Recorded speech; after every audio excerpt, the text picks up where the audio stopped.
Voilà, bienvenue à tous. Ça fait chaud au cœur de voir que l'Assemblée se remplit petit à petit après le temps de vacances. Ça fait chaud au cœur de voir que le peuple de Dieu, malgré les circonstances assez particulières que nous traversons, est toujours mobilisé, est toujours présent. Donc, je rends grâce à Dieu de ce que nous pouvons nous réunir de nouveau, même si ce n'est pas tout à fait comme avant, mais comme le Seigneur l'a dit, là où 2 ou 3 sont réunis en mon nom, là, je suis au milieu d'eux.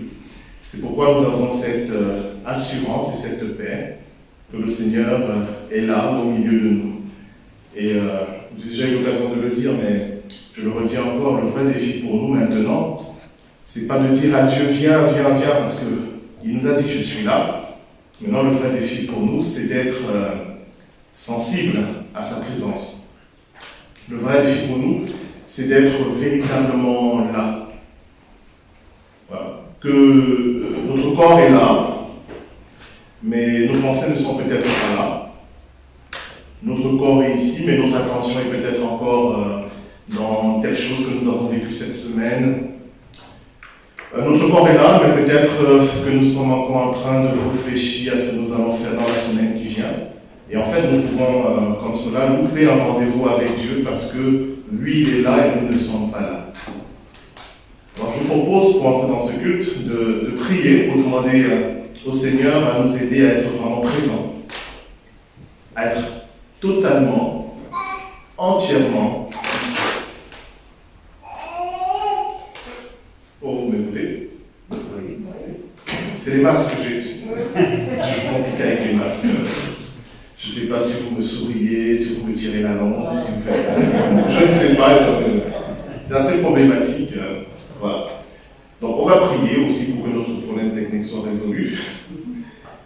Alors, on va remettre tout cela au Seigneur. Ne vous inquiétez pas pour ça, pour le vidéoprojecteur, pour tout ça. C'est de la technique, l'essentiel, le plus important, c'est que nous soyons là où est le Seigneur. Nous prions. Et puis on va y définir. Père, nous voici, nous qui avons répondu à ton appel, nous voici devant toi, dans ta présence, tels que nous sommes. Nous voici, Seigneur, et pourtant tu vois que nous sommes peut-être ailleurs. Nous voici à ce rendez-vous et en même temps on n'est pas là. Nous savons que toi tu tiens tes promesses. Toi, tu dis que tu es là où nous sommes rassemblés. Nous te rendons grâce pour cela. Quoi que nous disent nos sens, notre intelligence, notre compréhension, nous croyons et nous savons que tu es présent au milieu de nous. Mais comment tu vois toutes ces choses qui nous empêchent d'être véritablement ici? Tu vois toutes ces choses qui nous empêchent d'être disponibles, Seigneur, à tout ce que tu as à nous dire et à nous donner aujourd'hui. Ce sont les préoccupations de la semaine, ce sont peut-être aussi le souci que nous trimballons depuis des jours, des mois, des semaines. Ce sont des interrogations, ce sont des peurs, ce sont des chaînes. C'est une multitude de choses, Seigneur, qui se dressent entre toi et nous comme un mur. Mais nous savons aussi, Seigneur, que tu as dit que celui qui frappe, on l'ouvrira. Et celui qui cherche trouvera. Et ce matin, Seigneur, nous frappons à ta porte. Et nous te disons, Seigneur, trouve-nous. Trouve-nous là où nous sommes. Trouve-nous dans cette préoccupation qui nous empêche de dormir. Trouve-nous dans ce projet que nous portons depuis des mois et qui nous préoccupe entièrement. Trouve-nous, Seigneur, même dans notre indifférence. Trouve-nous. Et que nous puissions véritablement aujourd'hui vivre cette rencontre avec toi. Et que cette rencontre, Seigneur, soit pour nous une occasion de vie, une occasion de joie, une occasion de paix et de bonheur. Nous te le demandons, Père, et nous t'en remercions. Au nom de Jésus-Christ, notre Seigneur. Amen. Voilà, maintenant que nous avons remis ce temps au Seigneur, nous pouvons maintenant nous occuper du problème technique et voir pourquoi le vidéoprojecteur ne marche pas.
Alors, on va faire sans le vidéoprojecteur, puisqu'apparemment il a un petit souci. Donc, je vous invite à vous lever. Nous allons prendre le 267, nous t'adorons, nous t'aimons.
Poussez des cris de joie en l'honneur de l'Éternel, habitant de toute la terre. Servez l'Éternel avec joie, venez avec allégresse en sa présence. Sachez que l'Éternel est Dieu. C'est lui qui nous a fait et nous lui appartenons.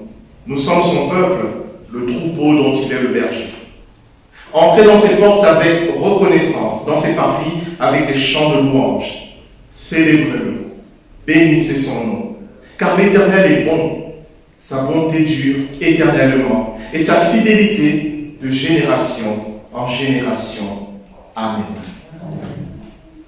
Pour la louange, on avait prévu un cantique, il est dans le recueil, mais vu les circonstances, je vous propose d'en prendre un autre.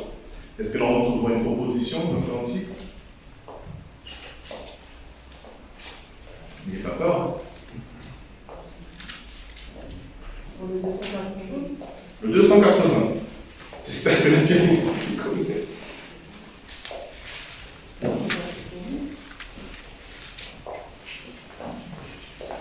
Le 280, béni soit le Seigneur. Le groupe de l'ange, on connaît?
Seigneur, confiants dans son amour, confessons humblement nos péchés.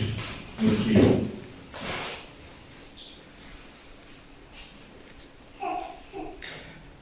Dieu notre Père, pardonne-nous. Pardonne-nous pour toutes les fois où nous avons été indifférents à l'injustice et au mal qui nous entoure. Pardonne-nous pour toutes les fois où nous avons dit à quoi bon. À quoi bon être juste, à quoi bon être honnête, à quoi bon dire la vérité.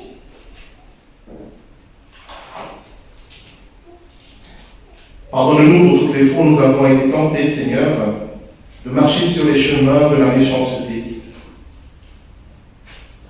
où nous avons été découragés de faire le bien, où nous avons oublié, Seigneur, que tu es Dieu, et que parce que tu es Dieu, l'amour, le bien, la paix, la vie triompheront toujours. Oui, Seigneur, bien souvent, dans ce monde qui souffre, qui est rempli d'injustice et de ténèbres, bien souvent nous oublions d'être les lumières du monde et le sel de la terre. Bien souvent nous oublions que nous sommes tes enfants et que par notre seule présence nous pouvons changer les choses. Pardonne-nous, Seigneur, de te sous-estimer, par là même de nous sous-estimer nous-mêmes, tes enfants. Aide-nous à prendre conscience de qui nous sommes. Aide-nous à prendre conscience de ce que tu attends de nous chaque jour. Et aide-nous enfin, Seigneur, à t'obéir avec confiance et avec fidélité. Nous te le demandons et nous t'en remercions au nom de Jésus-Christ, notre Seigneur. Amen. Le Seigneur Jésus-Christ a dit, je vous laisse ma paix, je vous donne ma paix. Je ne vous la donne pas comme le monde la donne. C'est cette paix qui nous permet de venir devant Dieu pour lui demander pardon pour toutes nos défaillances, pour tous nos péchés. C'est cette paix qui fait que même dans le malheur, nous savons que nous pouvons surmonter la souffrance, le désespoir. C'est cette paix qui nous donne l'assurance que Dieu est pour nous et non contre nous. Et qu'auprès de lui, nous avons toujours le pardon et la paix. Le Seigneur a dit, je ne vous la donne pas comme le monde donne. Parce que dans le monde, la paix n'est qu'une parenthèse entre deux guerres. Mais la paix que nous donne Jésus-Christ est permanente, éternelle, plus forte que nous. C'est en nous appuyant sur cette paix que j'annonce ce matin à tous ceux qui se repentent et mettent leur confiance en Jésus-Christ, le Seigneur nous a pardonné. Le Seigneur nous a rétablis dans sa paix. Amen. Nous chantons notre reconnaissance avec le cantique 604. Nous chantons les deux premiers.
La lumière du monde, on voit à peu près ce que c'est.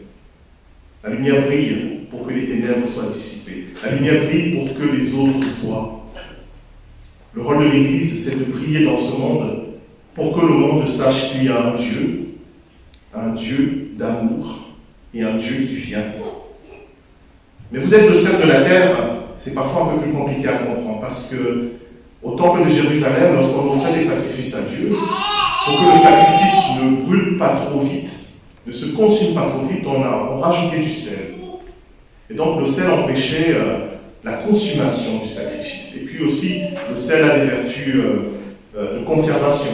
Avant nos frigidaires, on conservait la plupart des choses dans le sel. Donc, vous êtes le sel de la terre, cela veut dire que parce que vous, mes disciples, vous êtes sur la terre n'est pas consumée, elle n'est pas détruite. C'est magnifique, mais ça engage également. Que le Seigneur nous aide à être véritablement lumière du monde et celle de cette terre, individuellement et collectivement. Amen.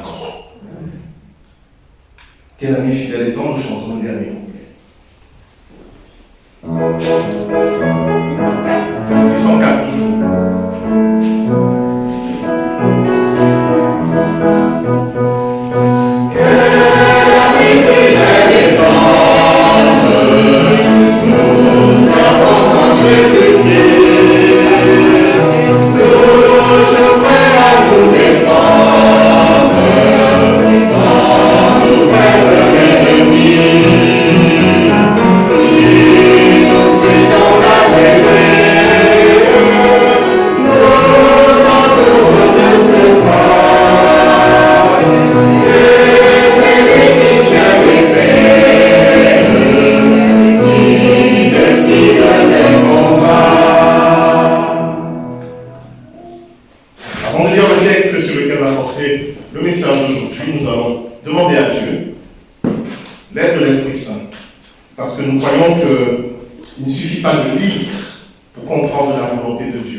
Savoir ce que Dieu attend de nous.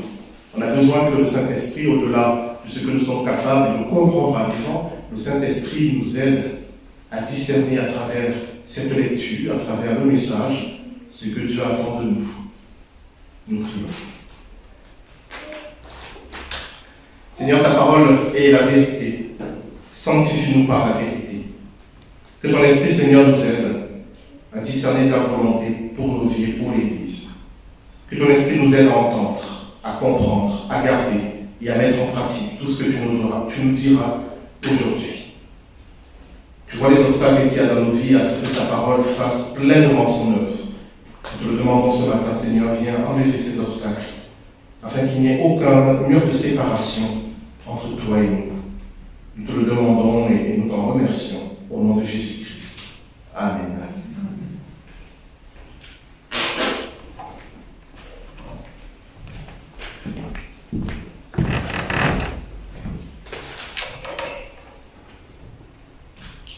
Ézéchiel, chapitre 22, versets 23 à 31. Le Seigneur m'a dit encore, « Toi, l'homme, dis aux Israélites que leur pays ressemble à une terre sans puits. Le jour de ma colère, elle n'a pas été arrosée. Leurs chefs ressemblent à des lions rugissants qui déchirent la bête qu'ils ont attrapée. Ils tuent les gens, ils volent la richesse et les biens des autres, ils font beaucoup de veuves.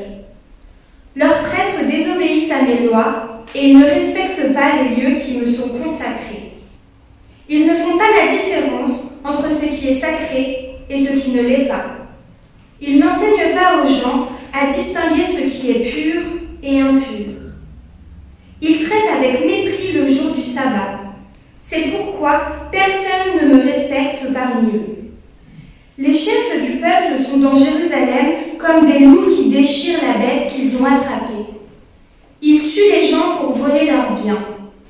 Leurs prophètes recouvrent tout cela sous une couche de plâtre. Ils racontent des visions qu'ils inventent. Ils annoncent des choses fausses. Ils disent « Voici les paroles du Seigneur Dieu. » Pourtant, moi, je ne leur ai pas parlé. Partout dans le pays, les gens utilisent la force et la violence. Ils volent, ils profitent des pauvres et des malheureux, ils écrasent les étrangers sans respecter la justice. J'ai cherché parmi eux quelqu'un qui me construise un mur de défense, qui garde les murs en face de moi pour le bien du pays, afin que je ne le détruise pas. Mais je n'ai trouvé personne. Alors j'ai répandu ma violente colère contre eux. Je les ai fait disparaître dans le feu de cette colère, je leur ai fait payer leurs actions mauvaises. Voilà ce que le Seigneur Dieu déclare. Amen.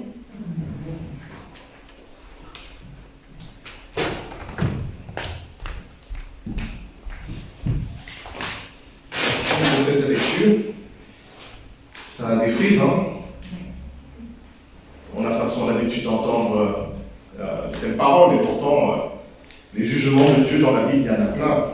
Et quand ils arrivent, ils sont assez sévères. Ce qu'on vient de lire, donc, c'est un passage du livre du prophète Ézéchiel, qui est un livre très intéressant, je vous invite à lire, même si les visions du prophète sont assez fantasmagoriques, c'est-à-dire on a du mal à les visualiser, ce n'est pas grave. Vous savez, la Bible, la lire en priant, demander à Dieu de nous expliquer, est un travail de longue haleine, mais ce qui est merveilleux, c'est quand petit à petit, il y a des portes qui s'ouvrent, il y a des illuminations qui se font en vous, des compréhensions. Un passage que vous avez eu depuis des années, soudain il devient clair. Ou alors s'il avait déjà été clair, soudain il prend un sens nouveau. C'est magnifique. Ne dites pas, je lirai quand je comprendrai. C'est en disant que vous allez comprendre. Parfois ces livres obscurs, il faut les lire. Et parfois il y a juste une toute petite chose à comprendre qui est pour vous. Et ça c'est essentiel.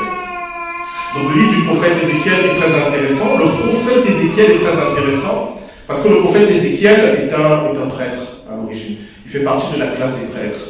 Il fait partie de ces prêtres qui officient au temple de Jérusalem. Et en 597 avant Jésus-Christ, vous avez beaucoup d'histoire, le roi Nabuchodonosor est venu, il a pris Jérusalem et il a déporté toute l'élite du peuple. Ce n'est pas à ce moment qu'il a détruit Jérusalem. La première chose qu'il a fait, c'est qu'il a déporté l'élite. Il a déporté le roi de l'époque, il a déporté les prêtres, les princes. C'est cette première déportation à Babylone qu'on oublie souvent, mais qui est fondamentale parce que c'est comme si on avait décapité le peuple d'Israël. On a emmené en déportation ses forces vives. Et donc, le prophète Ézéchiel faisait partie de cette première déportation, avec d'autres comme le prophète Daniel aussi.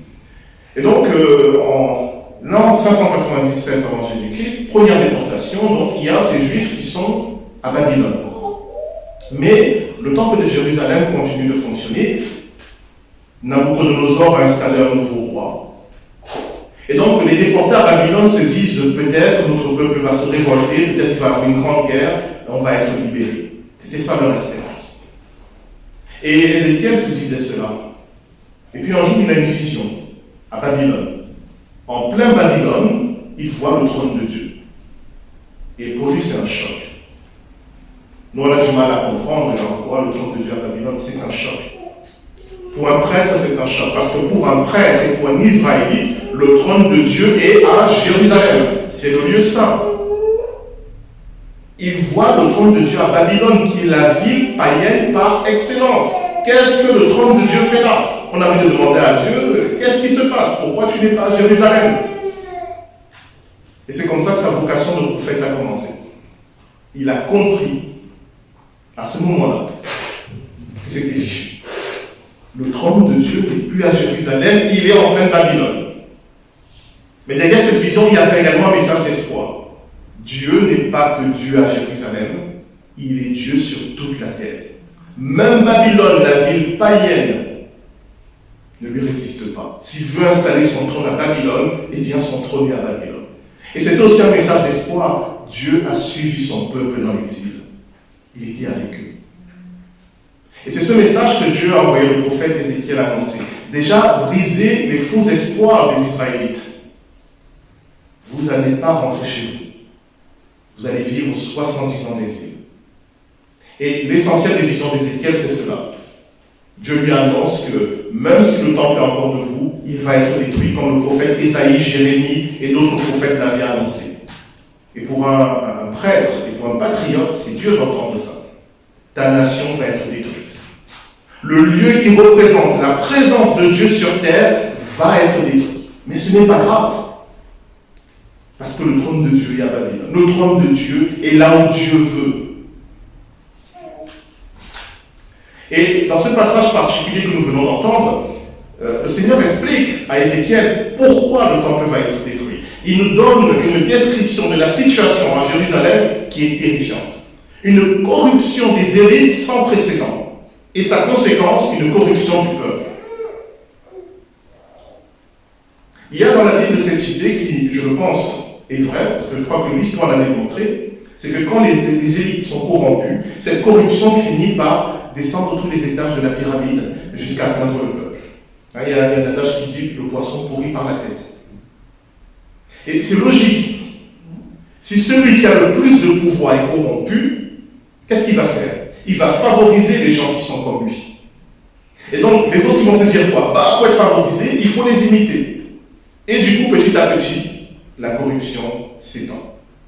C'est pour ça, lorsque vous lisez la Bible, on dit tel roi d'Israël a régné, il fit ce qui était mal aux yeux de l'Éternel. Mais on ne parle pas du peuple. Mais dès que vous comprenez que le roi a fait quelque chose de mal, vous pouvez être sûr que son règne va être désastreux du point de vue du rapport à Dieu, non seulement pour lui, mais aussi pour tout le peuple. Et maintenant, je vais vous dire quelque chose qui va vous choquer. Les élites nous représentent devant Dieu. Et c'est pire en démocratie. Parce qu'en démocratie, on leur a donné notre voix. On a dit, vous parlez pour nous. Et donc, ils nous représentent devant Dieu. Réfléchissez à ça. C'est-à-dire que si Dieu veut voir l'état de la France, devinez à qui il va regarder. Il va regarder celui qui nous représente. Le président de la République. Puisque d'après la loi de ce pays, la nation est représentée par un homme qui est élu au suffrage universel et qui est le président de la République. Dans d'autres pays, c'est différent. Dans d'autres pays, c'est le Premier ministre. Dans d'autres pays, c'est le monarque. Vous avez dit, mais peut-être je n'ai pas voté pour lui, je ne suis pas pour lui, je ne suis pas d'accord avec ce qu'il fait. Oui, mais c'est la règle que vous vous êtes donnée. Je dis vous parce que je n'ai pas la nationalité française. La nationalité camerounaise, c'est pire.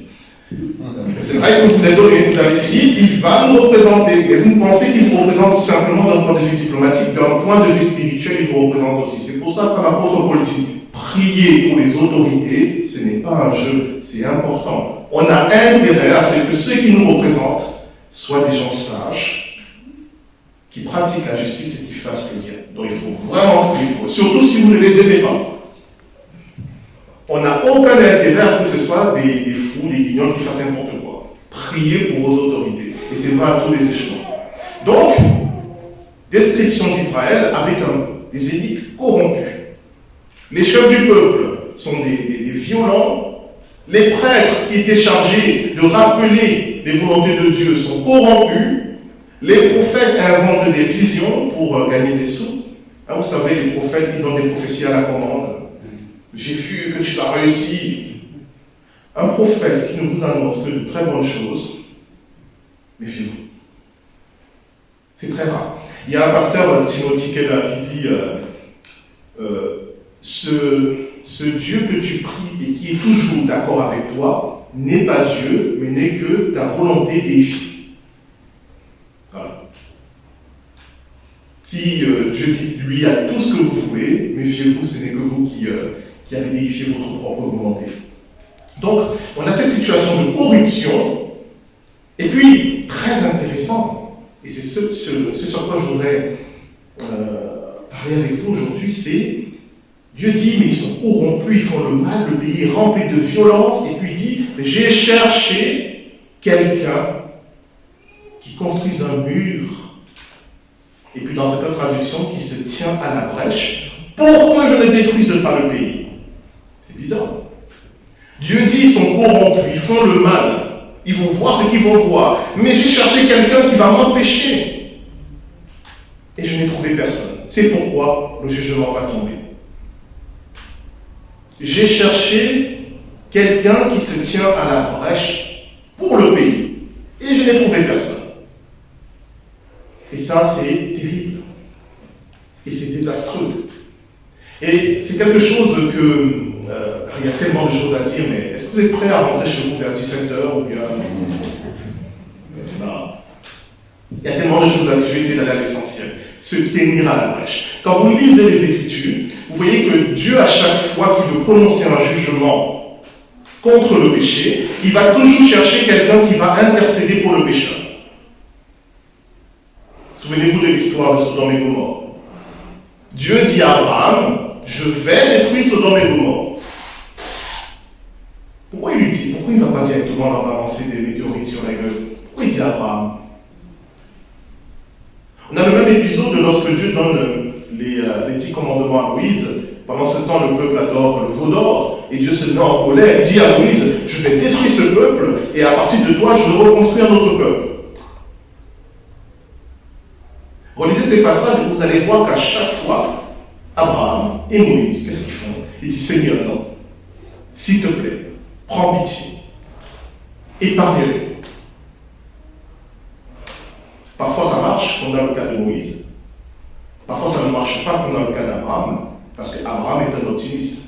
Il avait dit à Dieu, s'il y a au moins, c'était quoi, 5 justes, à Sodome ne le détruis pas. Dieu a dit, ok, si j'en trouve 5, je ne détruis pas la ville.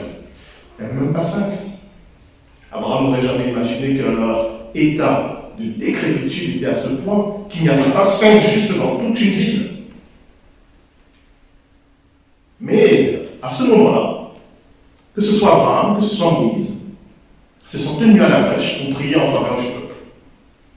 Et là, Dieu dit au prophète Ézéchiel, j'ai cherché quelqu'un qui va me dire, Seigneur, prends pitié, Seigneur, retarde, Seigneur, laisse-le encore du temps. Mais il n'y avait plus personne. Et c'est logique. Vous savez, dans un système, une société corrompue, les premières victimes, ce sont les justes. Pourquoi? Parce que le juste, par sa conduite, condamne les corrompus. Dans une société où tout le monde ment, celui qui dit la vérité condamne ceux qui mentent. Parce qu'il prouve qu'on n'est pas obligé de mentir. Dans une société où tout le monde vole, celui qui ne vole pas condamne les voleurs parce qu'il montre qu'il est possible de vivre sans voler. Et vous savez quoi, en général, on n'aime pas celui qui nous montre qu'on n'est pas des gens bien. On n'aime pas celui qui nous montre que notre vie n'est pas aussi parfaite qu'on le prétend. C'est pourquoi dans ces sociétés-là, ce sont les premiers à souffrir, ceux qui essaient de vivre droitement et justement. C'est logique. Si vous êtes dans une entreprise où tout le monde triche, tout le monde vole, tout le monde se mord, et que vous essayez de rester droit, de rester juste, ne soyez pas étonnés que les gens ne vous aiment pas. Parce que vous les condamnez. Vous leur montrez simplement qu'il est possible de faire autrement. Ils n'ont plus d'excuses, ils ne pourront pas dire « Oui, mais tout le monde était comme ça. » Non, il y avait quelqu'un qui n'était pas comme ça et ça prouve que c'était possible.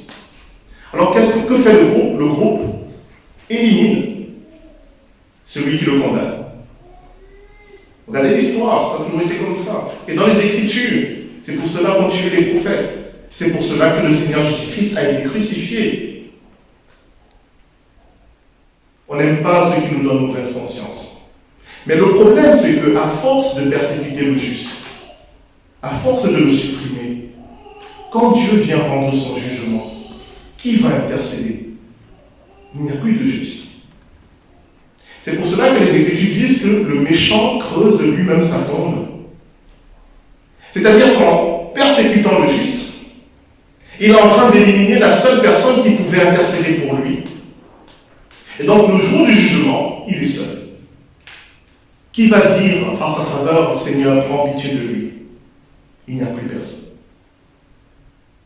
Et c'est ce qui s'est passé pour le cas de Jérusalem. À force de répandre la violence, le faux, la corruption, soit la plupart des justes avaient été éliminés, soit ils étaient complètement dégoûtés. Vous savez, quand un juste dit à Dieu, j'en peux plus, fais quelque chose, à ce moment-là, ça devient grave. Dans l'Épître aux Hébreux, on nous dit que, dans l'histoire du déluge, Noé a condamné sa génération. Il les a condamnés. C'est bizarre, Noé, il a construit son bateau, il a condamné personne. Mais il les a condamnés parce que quand Dieu a dit à Noé, je vais envoyer le déluge, qu'est-ce que Noé a fait? Il n'a rien dit.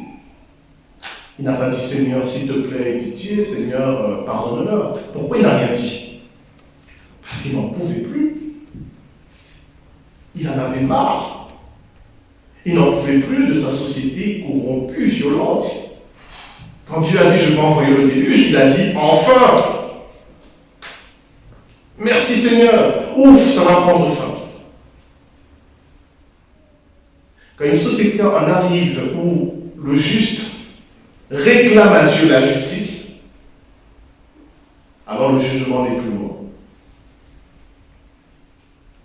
Et c'est ce qui s'est passé ici. Dieu dit, j'ai vu la corruption à Jérusalem, j'ai vu la corruption de mon peuple, mais j'ai cherché quelqu'un qui allait intercéder pour eux, et il n'y avait personne. Alors, le jugement est arrivé. Et c'est juste. Et c'est juste. Et pour nous aujourd'hui, je l'ai dit tout à l'heure, le Seigneur Jésus-Christ a dit, vous êtes lumière du monde, vous êtes le sel de la terre. Le rôle de l'Église, si le Seigneur Jésus-Christ est monté au ciel et qu'il nous a laissés sur terre, c'est pour éviter que ce monde n'explose. Parce que croyez-le ou non, si ce monde tient, c'est parce qu'il y a l'Église de Jésus-Christ. C'est parce que partout il y a des chrétiens qui prient. Il y a des chrétiens qui intercèdent. Et le jour où ces chrétiens vont arrêter de prier et d'intercéder, vous n'imaginez pas la catastrophe qui va s'abattre sur ce monde. C'est ce que dans les Écritures on appelle la fin des temps. Le début de la fin des temps, c'est quand les chrétiens arrêtent de prier pour le monde. Soit parce qu'il n'y a plus de chrétiens, ils ont tous été zigouillés, soit parce qu'ils en ont marre, ils n'en peuvent plus. C'est pour ça que tous les gens qui disent on va vous donner la date de la fin du monde, c'est n'importe quoi. Parce qu'on ne sait pas à quel moment ça arrivera où l'Église de Dieu va dire nous n'en pouvons plus. On ne sait pas, il n'y a que Dieu qui sait. Mais la question qui se pose, chers amis, est-ce que vous intercédez? Est-ce que vous vous tenez à la brèche pour votre famille, pour votre entreprise, pour votre quartier, pour votre ville, pour votre pays, pour votre église? Est-ce que vous vous tenez à la brèche? Est-ce que vous êtes de ceux qui disent à Dieu, Seigneur, prends pitié de lui, Seigneur, s'il te plaît, aide-le, Seigneur, épargne-le, Seigneur, donne-lui du temps? Ou êtes-vous de ceux qui disent, Seigneur, une bonne baffe, là, on va remettre les idées en place et il va les filer droit? Dans le conseil de Dieu tel que le décrit l'Ancienne Alliance, il y a un personnage qu'on appelle l'accusateur. Un sinistre personnage. Parce qu'il vient devant Dieu pour accuser les hommes. Vous dites, t'as vu là, lui là, il n'a pas obéi à ta loi, voilà. Il mérite d'être puni. À la limite, pourquoi pas, c'est toujours bien quelqu'un qui rappelle la loi. Pourquoi pas? On a tous besoin d'un procureur. Le problème de l'accusateur, c'est que non seulement il accusait devant Dieu, mais il allait tenter pour pouvoir accuser après. Et ça, c'est vraiment vicieux. Après, quelqu'un, vous êtes en voiture avec lui, il sait qu'il y a un radar quelque part, il te dit, vas-y, accélère, tu risques rien, accélère. Toi, tu accélères là, et puis tu te prends une amende, et il rigole. C'est vraiment vicieux, ça. L'accusateur nous tente pour que nous péchions, pour que nous désobéissions à Dieu. Et une fois qu'il a obtenu cela, il va devant Dieu vous dire, t'as vu? T'as vu ce qu'il a fait? Relisez le livre de Job.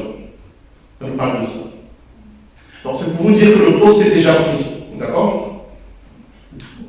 Le Seigneur cherche des intercesseurs. Et la fonction principale du Seigneur Jésus-Christ, nous dit l'apôtre Jean, c'est qu'il intercède pour nous. Si vous pensez qu'il n'y a personne qui prie pour vous, sachez qu'il y a un qui prie pour vous. C'est le Seigneur Jésus-Christ. Il intercède pour vous. Mais le Seigneur cherche aussi des intercesseurs parmi ses enfants. Le problème, et là on va entrer dans la partie qui fâche, le problème, c'est que personne ne peut intercéder s'il est préoccupé à tous les jours à régler ses propres problèmes. Le problème, c'est que personne ne peut se présenter devant Dieu pour dire Seigneur, aie pitié, s'il a lui-même peur de Dieu. Un chrétien qui en est encore à se préoccuper de savoir s'il va aller au paradis ou en enfer, il est inutile pour le royaume de Dieu. Inutile. Parce que l'enfant de Dieu, c'est celui qui sait qu'il est aimé du Père. Vous ne pouvez pas vous présenter devant Dieu si vous croyez encore que Dieu va vous donner un coup de massue sur la tête. C'est pas possible. Et malheureusement, il y a tellement de chrétiens qui passent des heures, des jours, des années à tourner en rond en disant Seigneur, pardonne-moi, aide-moi, Seigneur, est-ce que. Et ils loupent le plus important, c'est d'intercéder.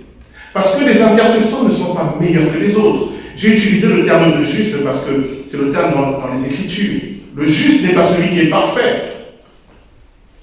Le juste, c'est celui qui a la foi. Abraham est considéré comme juste parce qu'il a cru dans la promesse de Dieu qui lui a dit « Tu auras un enfant, tu auras une descendance ». Abraham n'était pas parfait. Allez relire l'histoire d'Abraham. Ce n'est pas non plus un criminel. Et ce n'était pas non plus Saint Abraham.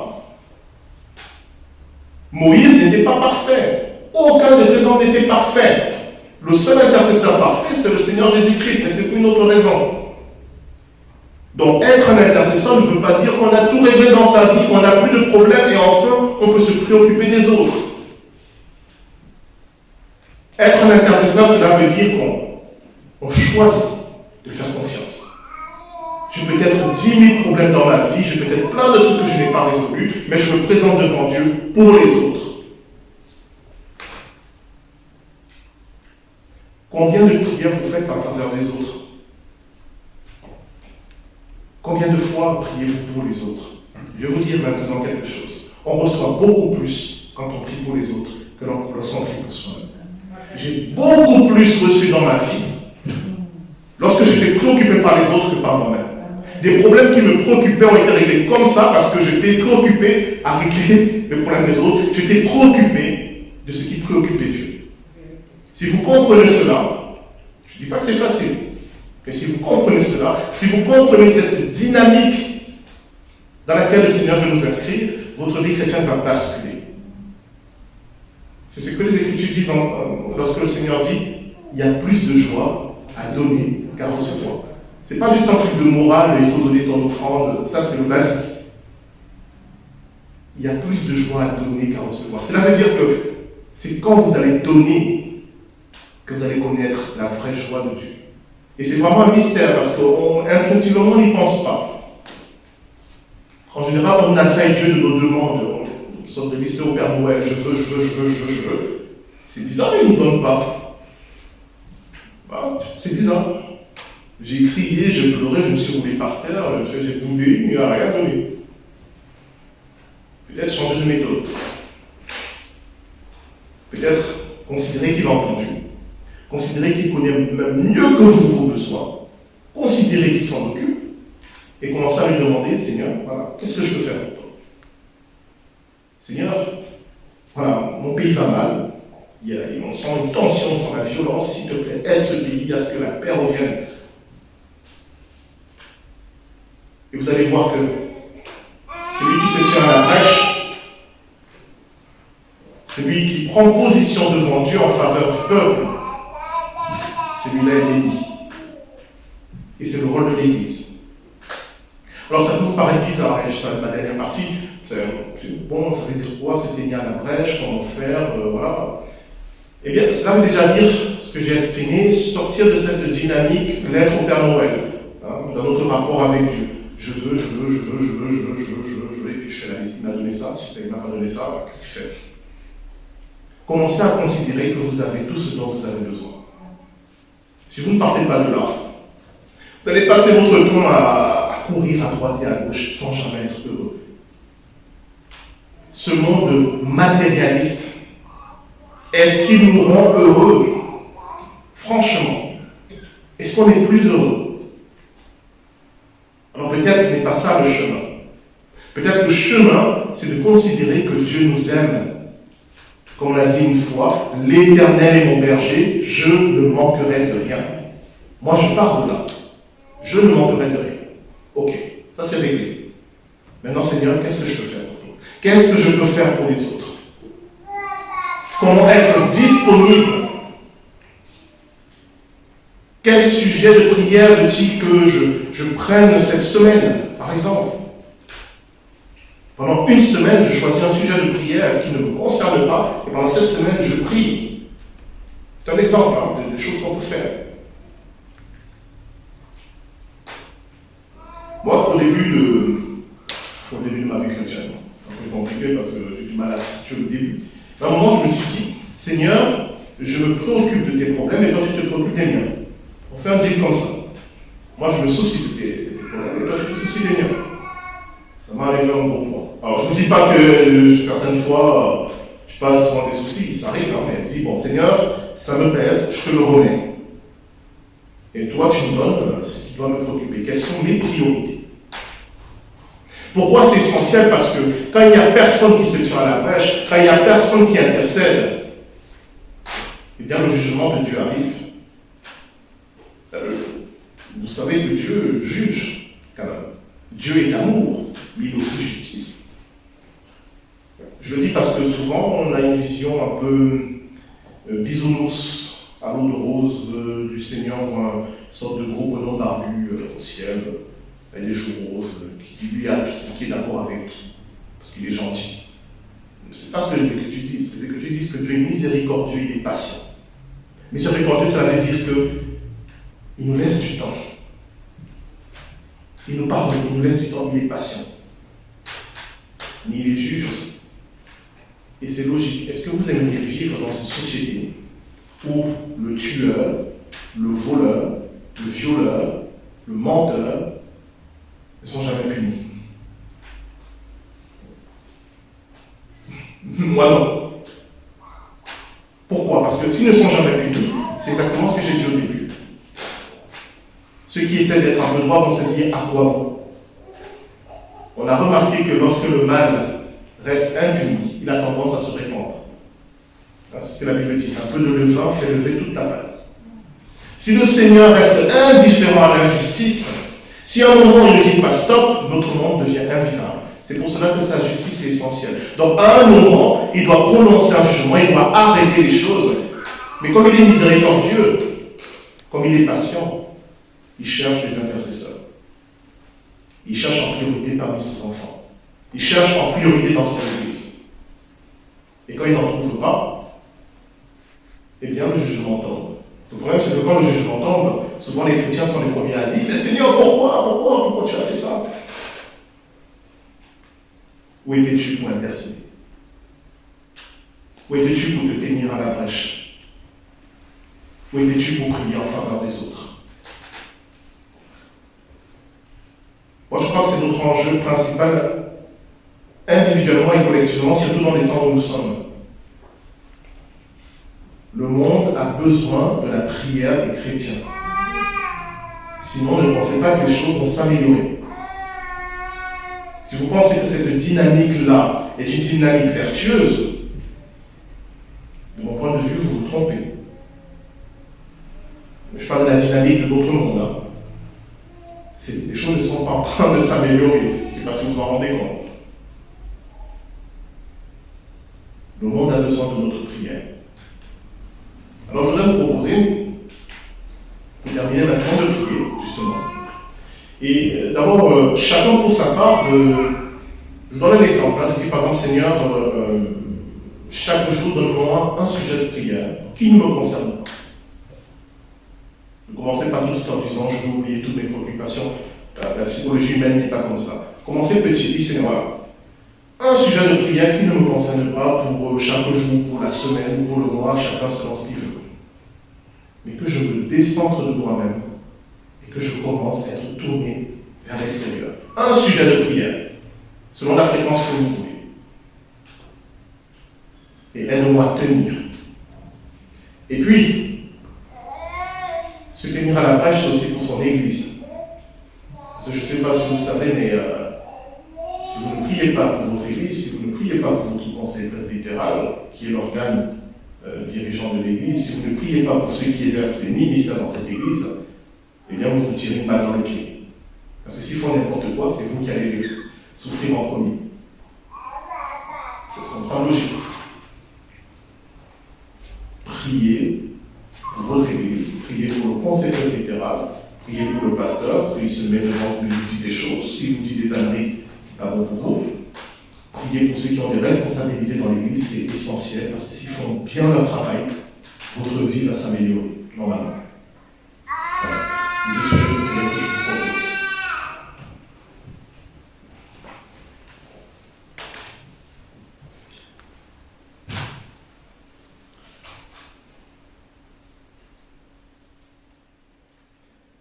Dieu notre Père, nous voulons prendre position aujourd'hui et quel que soit notre parcours, notre histoire et nos émotions en ce moment même, nous voulons partir du postulat que tu nous aimes et que tu veux notre bien.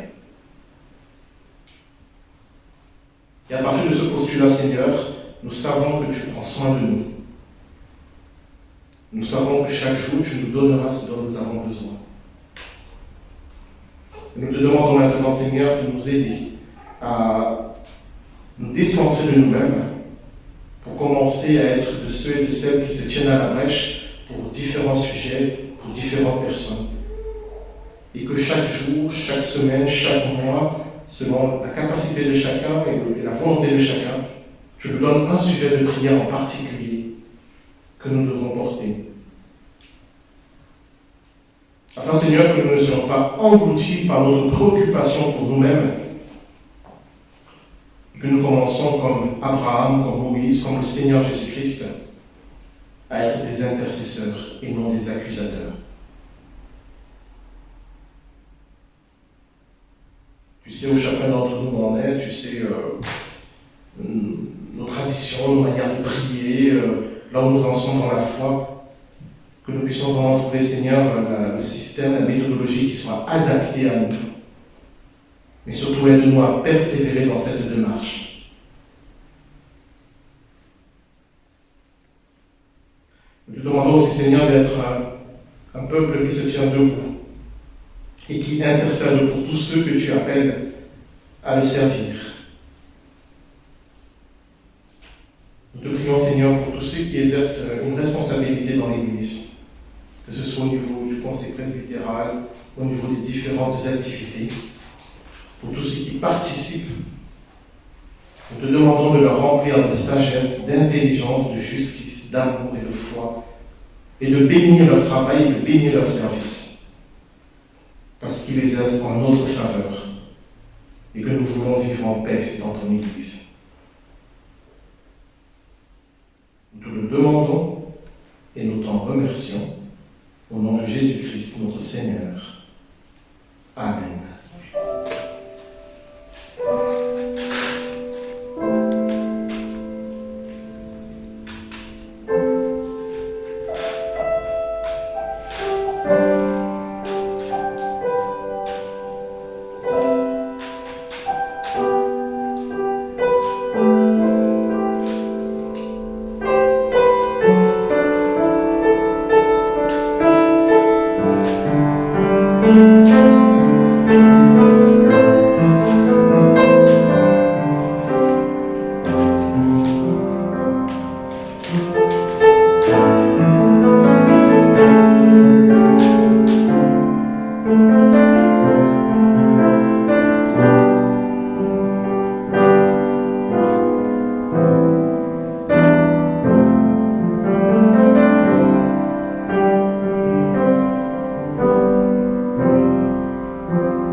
Nous nous levons pour chanter le 614, celui-là, au cœur de nous.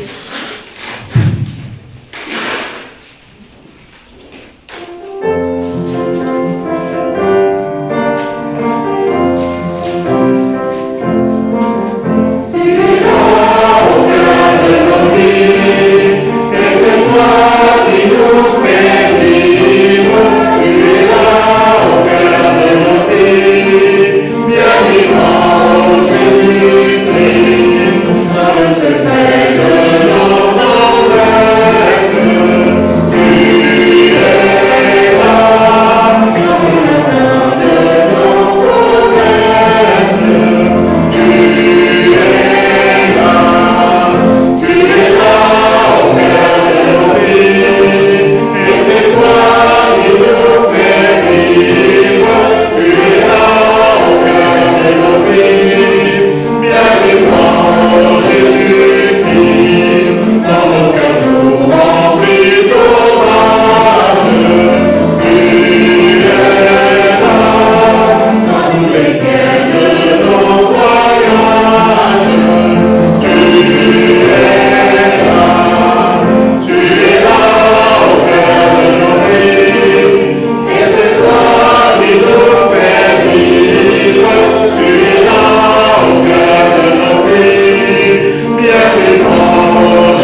le symbole des apôtres, qui est une des plus anciennes confessions de foi chrétienne et qui réunit catholiques, protestants, orthodoxes, je crois.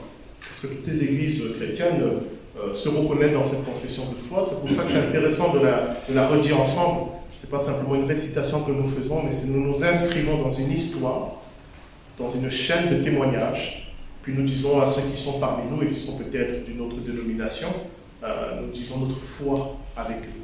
Donc, je vous invite à le proclamer avec moi. Je crois en Dieu, le Père Tout-Puissant, Créateur du ciel et de la terre. Je crois en Jésus-Christ, son Fils unique, notre Seigneur, qui a été conçu du Saint-Esprit et qui est né de la Vierge Marie. Il a souffert sous Ponce Pilate, il a été crucifié, il est mort, il a été enseveli, il est descendu aux enfers. Le troisième jour, il est ressuscité des morts, il est monté au ciel, il siège à la droite de Dieu, le Père Tout-Puissant. Il viendra de là pour juger les vivants et les morts. Je crois en l'Esprit Saint, je crois à la Sainte Église universelle, la communion des saints, la rémission des péchés, la résurrection de la chair et la vie éternelle. Amen. Laisse la parole à Philippe. C'est le moment des offrandes. Et comme nous avons mis en place depuis un certain temps à cause de la crise sanitaire, la sortie normalement se fera par là, mais le problème c'est qu'il a plu et dehors il va y avoir de l'eau, de la boue. Et c'est moi personnellement, on l'a fait avec l'accord des autres CP, de vous faire sortir là, mais pas rangé, afin d'éviter l'attroupement dans le foyer. Donc, soyons responsables, qu'on ne s'attarde pas dans le foyer, on va sortir rangé par rangé. Et en fait, la loi des règlements, c'est effectivement d'éviter les attroupements. Si on arrive là, je crois qu'on ne va pas être fautif. Est-ce que vous êtes d'accord? Oui. D'accord. Donc, c'est le moment des offrandes.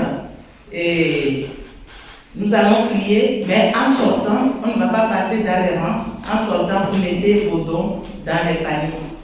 Nous allons prier avec ces quelques versets de la Bible. Apportons à la maison du trésor toute la dîme, afin qu'il y ait des provisions.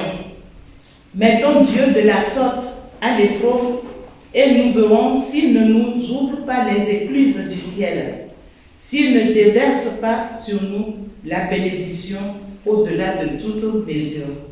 Amen. Nous allons passer aux annonces. Les mesures barrières sont toujours de vigueur.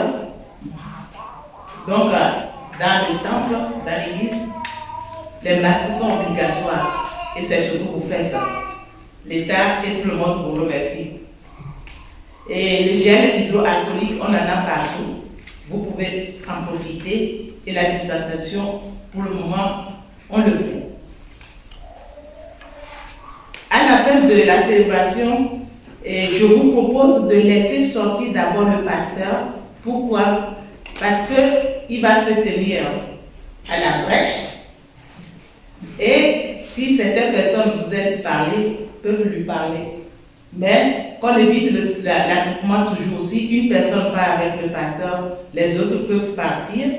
Et on va vous donner, on va vous envoyer des conseillers vont vous envoyer son numéro de téléphone parce que le numéro du bureau ne fonctionne pas pour le moment. Et son email aussi pour que vous puissiez prendre rendez-vous avec lui. Il est là pour nous. Un an, on a manqué de pasteur. Là, il faut qu'on commence à profiter de lui, de sa présence. Donc, n'hésitez pas à l'embêter un petit peu. Je sais que tu voudrais bien. Ok. Et donc, je le répète toujours, évitons l'attroupement si possible. Remerciements. Le CP veut bien remercier l'équipe de ménage. Vous avez vu les vitres, elles sont bien propres.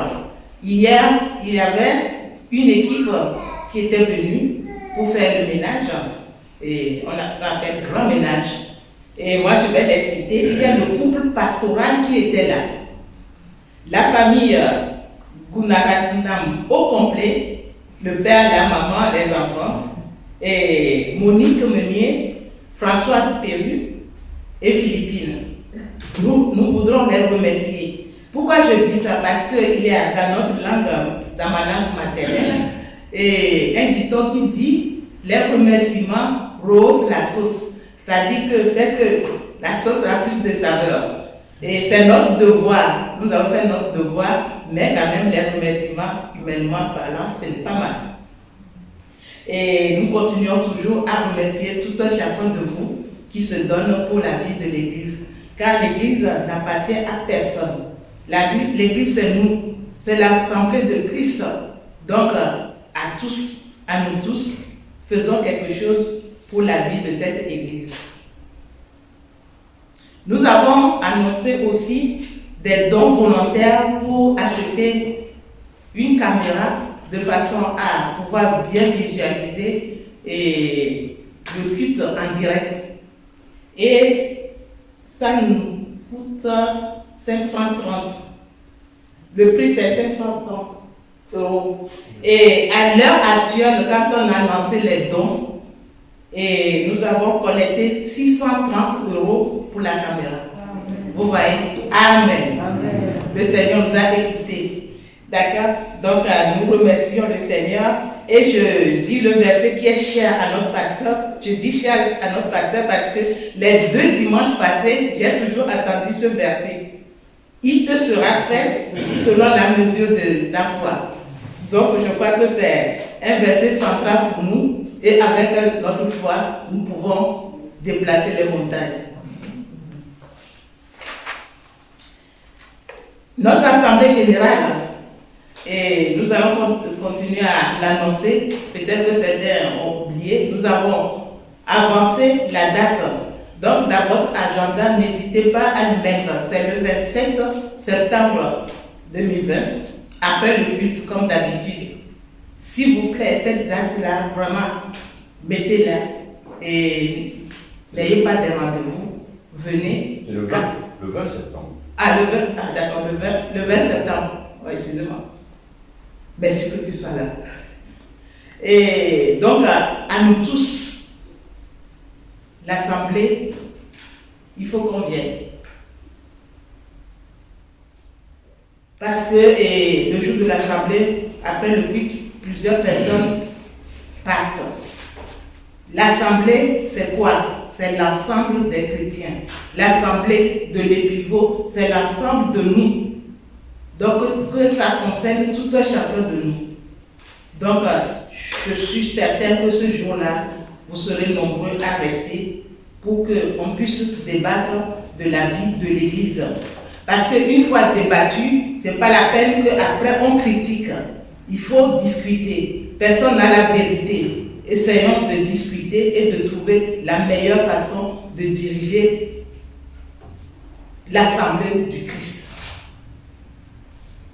Pour les activités, et vous vous demandez comment on va commencer les activités à la rentrée, et pour le moment, personne ne sait. Et l'église, le CPE va avoir sa première réunion de la rentrée le 5 septembre. C'est bon? Le 5 septembre. Et nous vous demandons, le CP vous demande, si vous avez des idées, essayez de nous les dire. Le CP n'a pas la vérité. Ce que vous allez dire, on va en discuter. N'attendez pas qu'on va prendre toutes vos propositions, mais on va essayer de trouver les meilleures, s'il vous plaît. Les critiques, ça ne sert à rien. Les critiques doivent être positives. Donc, essayons de faire avancer l'Église du Seigneur. Et pour les activités, toujours, dimanche, le 8 samedi et dimanche auront lieu la fête des associations à Sainte-Geneviève-des-Bois. Et l'église est représentée chaque année, et cette année nous sommes représentés encore, et que, pour 48 heures, 2 jours successifs, une seule personne, bien 2 personnes ne peuvent pas assumer le stand. Donc c'est notre rôle aussi de participer. Et il y a une liste à la sortie sur le bureau du foyer. Vous allez mettre, on ne demande pas une matinée ni une soirée, un après-midi, seulement une tranche d'horaire. Donner une tranche d'horaire, et ça permet de faire passer plusieurs personnes. C'est concernant cette fête. Parcours Alpha, chaque année, et c'est 12e séance cette année. Et responsable, c'est Françoise, c'est Michel, mais Michel n'est pas là. Et il y a Françoise Ronda qui est là, et qui peut avoir votre inscription parce que c'est obligatoire de s'inscrire, s'il vous plaît. Je crois que j'ai quel nom, mais j'ai tout dit. Il y a les CP qui sont là. Ah oui. J'ai juste un complément sur la publication Parabole, puisque la version numérique va être envoyée la semaine prochaine, et la version papier sera disponible début septembre. D'accord. Si je prends la parole, c'est parce que je fais partie du comité de lecture, de relecture, et du coup avec Eric Mignot, on a eu des contacts cet été. D'accord, ça va sortir Alors, avant la sortie de numérique, ceux qui ont laissé leurs adresses mail la semaine prochaine, et la version papier début septembre. D'accord. Merci beaucoup. Les CP qui sont là, il y a d'autres annonces? Moi, je veux juste dire, le 20 septembre, c'est l'Assemblée générale, mais c'est aussi le culte de rentrée et les inscriptions pour la jeunesse. Tout à fait. Ça figurera dans le Parabole que vous allez recevoir.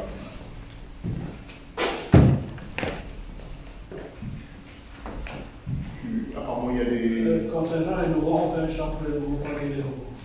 Voilà, est-ce qu'il y a des personnes qui sont là pour la première fois? N'ayez pas peur, on va vous accueillir.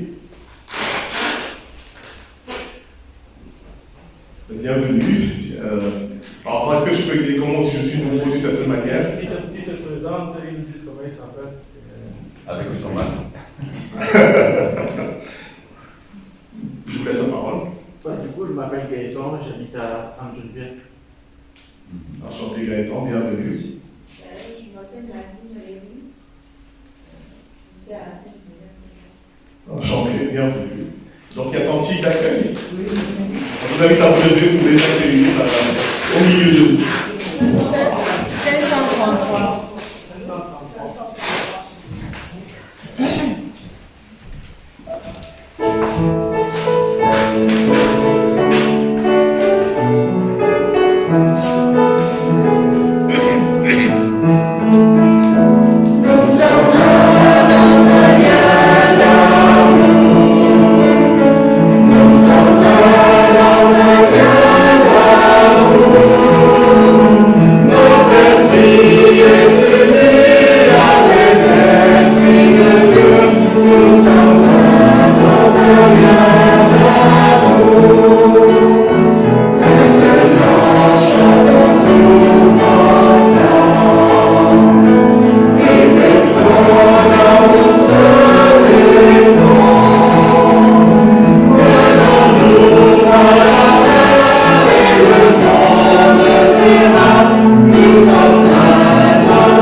Merci pour vos dons pour la caméra. Pourquoi on a fait cette proposition? Parce qu'avec le Covid, il y a pas mal de gens qui ne viennent plus ou qui ont du mal à venir ou qui ont des difficultés à venir dans l'église.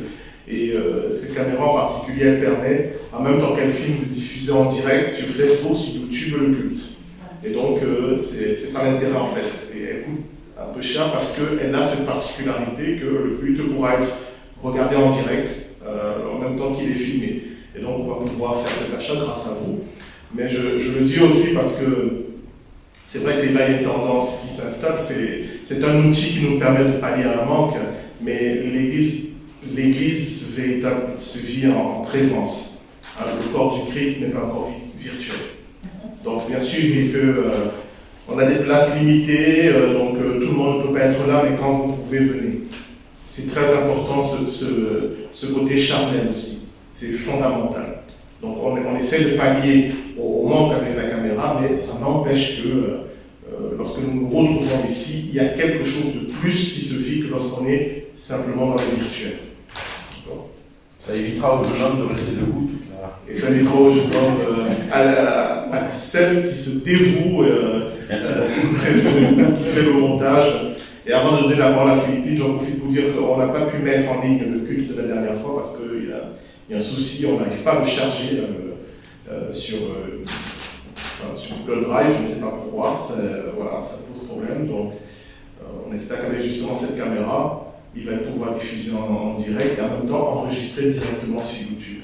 Donc désolé pour ceux qui ont peut-être cherché le culte de la dernière fois, il n'est pas en ligne parce que j'ai essayé 3-6 fois de le mettre, mais ça ne marche pas. Et quand on l'a enregistré, après je l'envoie à Axel et c'est lui qui s'occupe notamment de le mettre en ligne. C'est grâce à lui que vous avez ces derniers temps les cultes sur YouTube. Donc, merci à lui. Comme l'a dit Philippine, c'est bien de remercier. Merci.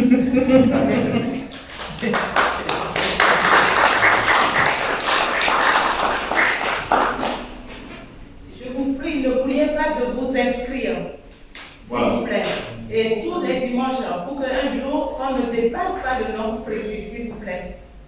Voilà, mais que cela ne vous arrive pas, écoutez, inscrivez-vous et puis venez. Et puis s'il y a un souci, si on est trop nombreux, on vous dira et on va arriver à gérer. Je crois qu'on a encore de la marge quand même. Donc c'est important. Parce qu'on remarque qu'il y a une tendance de culte virtuel. C'est vrai que c'est pas mal d'être dans son lit et de suivre le culte, c'est intéressant. Mais au bout d'un moment, ça ne peut plus être l'église cela. Voilà. Avant de nous séparer, on va prier les uns pour les autres. Je vous propose de prendre 3 sujets de prière qu'on puisse partager, mais vraiment des sujets dont vous estimez qu'il faut le dire devant l'Assemblée. Déjà, je vous en propose un, c'est l'Assemblée Générale. C'est fondamental, l'Assemblée Générale. Ce n'est pas un truc administratif, ce n'est pas un truc d'association. Les assemblées générales dans les églises réformées existent depuis le XVIe siècle. On n'a pas entendu la loi de 1901 pour faire 1905 pour faire les assemblées générales. Pourquoi? Parce que c'est le sacerdoce universel. Chaque chrétien a son mot à dire dans la conduite de l'Église, mais sous la conduite du Saint-Esprit, bien sûr. Mais chaque chrétien a son mot à dire. Donc si vous êtes membre de l'association, même si vous n'êtes pas, priez pour l'Assemblée Générale et venez à l'Assemblée Générale. Une fois passé le côté administratif, c'est très important ce qui s'y joue. Et c'est l'avenir de l'Église. Donc je vous propose de prier pour cela. Est-ce qu'il y a d'autres sujets de prière? Oui. Oui. Les parents qui ont des enfants en situation de handicap, c'est très important pour leur rentrée parce que les parents se soucient beaucoup, ils savent pas comment payer les enfants, etc. C'est important pour ce sujet. Voilà, on va prier pour tous ces parents qui ont des enfants avec des soucis de handicap pour cette rentrée. Je propose d'élargir à la rentrée qui arrive pour tous nos enfants parce qu'on entend des choses maintenant, rentrée repoussée, pas repoussée, masque dans tous les coups. Bon, vraiment, on porte dans nos enfants et cette rentrée et puis tous ceux qui travaillent dans les systèmes scolaires aussi. Contre la violence qui semble être partout. Contre la violence. Voilà. Donc 3 sujets de prière, assemblée générale pour les enfants, pour les parents et les enfants en situation de handicap pour cette rentrée, et on élargit pour la rentrée, et puis contre la violence qui semble vraiment se répandre dans notre société. Voilà, on prie pour cela et puis on termine en disant ensemble notre Père. C'est-à-dire nous sommes reconnaissants pour tous les hommes, les femmes et même les enfants qui s'engagent dans ton Église, qui donnent du temps, qui donnent de l'énergie, qui mettent au service de ton Église leur talent, qui donnent de l'argent. Merci Seigneur pour toutes ces ressources. Merci pour tous ces hommes et ces femmes qui soient bénis abondamment pour tout le bien qu'ils font à ton peuple. Nous t'apportons notre assemblée générale qui est un moment important de notre vie d'Église. Nous te demandons, Seigneur, que ton Saint-Esprit souffle sur cette assemblée générale dans l'élection du conseil presbytéral et dans les choix et les décisions qui vont être prises ce jour-là, que nous puissions vraiment collectivement, à travers nos échanges, nos partages, dans la paix, discerner ta volonté pour nous et aller dans la voie que tu nous proposes. Nous te remettons ce temps, Seigneur. Nous te demandons de nous faire grâce pour que nous puissions continuer dans la vallée de l'Orge à porter haut l'évangile de Jésus-Christ. Nous te prions, Seigneur, pour la rentrée qui s'approche avec beaucoup d'incertitudes pour les enfants et pour les parents, particulièrement, Seigneur, pour les enfants en situation de handicap et pour leurs parents. Nous te demandons, Seigneur, de les soutenir dans toutes les démarches qu'ils vont entreprendre pour l'inscription de leurs enfants, pour qu'ils puissent aller à l'école dans de bonnes conditions sanitaires, physiques, mais aussi pédagogiques. Nous te prions, Seigneur, pour tous ces enfants qui vont reprendre le chemin de l'école dans des situations tellement différentes, pour tous ces enfants qui ont été un peu, d'une certaine manière, sont sortis du radar de l'école à cause du confinement. Nous te demandons, Seigneur, de leur venir en aide, que chacun des enfants puisse avoir une instruction, que chacun des enfants puisse avoir une éducation, Seigneur. Et nous te rendons grâce pour tous ceux et celles qui travaillent dans le système scolaire et qui vont bientôt reprendre, Seigneur, si ce n'est pas déjà fait, le chemin du boulot. Nous te demandons de leur donner de la sagesse, du discernement et de les fortifier dans cette année qui va commencer dans des conditions vraiment particulières. Et enfin, Seigneur, nous te prions pour la France. Tu vois toute cette situation de violence, de tension que nous sentons. Nous te demandons, Seigneur, d'apaiser ce pays, d'apaiser ses habitants. Et tu vois tous les foyers de division, de querelles qui s'allument un peu partout. On te prie vraiment, Seigneur, de les éteindre. Car aucune nation ne grandit lorsqu'elle est divisée contre elle-même. Qu'il y ait vraiment, Seigneur, une réconciliation dans ce pays. On te prie pour nos autorités, particulièrement le président de la République et le gouvernement, pour que tu leur donnes de la sagesse, du discernement, de l'intelligence dans les choix et les décisions qu'ils vont prendre et qui vont avoir un impact sur nos vies. Nous te demandons de les aider, Seigneur, dans leur travail, pour que nous puissions continuer à vivre en paix dans ce pays. Tout cela, nous te le demandons au nom de Jésus-Christ, notre Seigneur. Amen. Et en communion avec tous nos frères et sœurs en Christ réunis à l'heure actuelle dans le monde, nous élevons cette prière qui nous unit tous. Notre Père qui es aux cieux, que ton nom soit sanctifié, que ton règne vienne, que ta volonté soit faite sur la terre comme au ciel. Donne-nous aujourd'hui notre pain de ce jour. Pardonne-nous nos offenses, comme nous pardonnons aussi à ceux qui nous ont offensés. Et ne nous laisse pas entrer dans la tentation, mais délivre-nous du malin, car c'est à toi qu'appartiennent le règne, la puissance et la gloire pour les siècles des siècles. Amen. Oui, juste encore un mot, comme Philippe l'a dit, avec ces conditions, savoir comment on va reprendre, dans quelles conditions, demande de la réflexion. Donc, comme on l'a dit, vous aider sont les bienvenus. Mais ça vous explique aussi un peu pourquoi il y a un peu de retard avant que vous ayez toutes les dates, comment les choses vont se passer. Il faut du temps pour que tout soit bien mis en place et que si on relance les choses, que ce soit dans les bonnes conditions. Chers amis, notre mission en tant qu'Église, en tant que chrétien, est celle que le Seigneur attendait à rechercher parmi le peuple d'Israël. Des hommes et des femmes qui se tiennent à la brèche, qui se tiennent devant Dieu, non pas pour accuser, mais pour intercéder. Des hommes et des femmes qui font suffisamment confiance en Dieu pour se présenter devant lui sans crainte. Car si on a peur d'un jugement, si on a peur d'une punition, on ne se présente pas devant Dieu, on se cache. C'est Adam et Ève. C'est calme. Mais si on sait qu'il nous aime, si on sait qu'il nous écoute, si on sait que nous sommes importants à ses yeux, que faisons-nous de cette influence ? À quoi l'utilisons-nous ? Le Seigneur recherche des intercesseurs, des hommes, des femmes et même des enfants qui se soucient des autres, qui prient pour les autres. Et c'est dans cette disposition de l'esprit, c'est dans cette position-là que nous allons apprendre à mieux le connaître. Et c'est dans cette position-là que ce que nous recherchons, nous allons le trouver. Je sais que ça paraît fou, mais essayez. Ça ne vous coûte rien d'essayer. Ça ne vous coûte rien de choisir ce chemin. Vous n'allez rien perdre. Mais je vous garantis, qu'en vous tenant ainsi, vous allez beaucoup plus recevoir de Dieu que tout ce que vous avez jamais espéré et même demandé. Je vous invite à vous lever pour recevoir la bénédiction.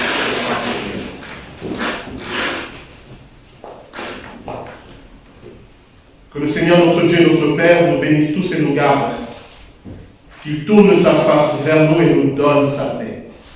Que le Seigneur tourne sa face vers nous et fasse briller sur nous sa lumière. Amen. Amen. Alors, je vais vous inviter à vous entre-bénir, je ne sais pas si ça se dit, avec le cantique 882. Que la grâce de Dieu soit sur toi. Ça veut dire qu'on le chante en faisant un sourire à son voisin derrière le masque. 882, que la grâce de Dieu soit sur toi.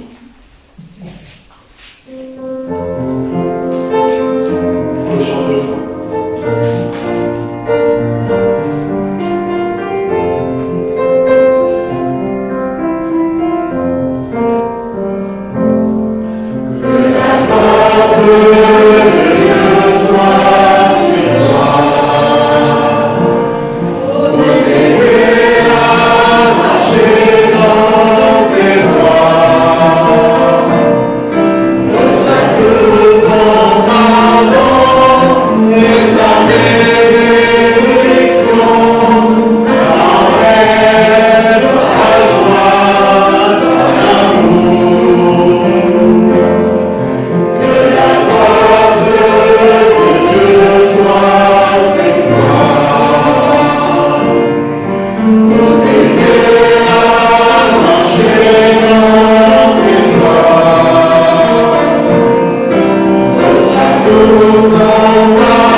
Et bonne semaine à chacun d'entre vous. Merci. Sous la bénédiction de Dieu, puisqu'on va faire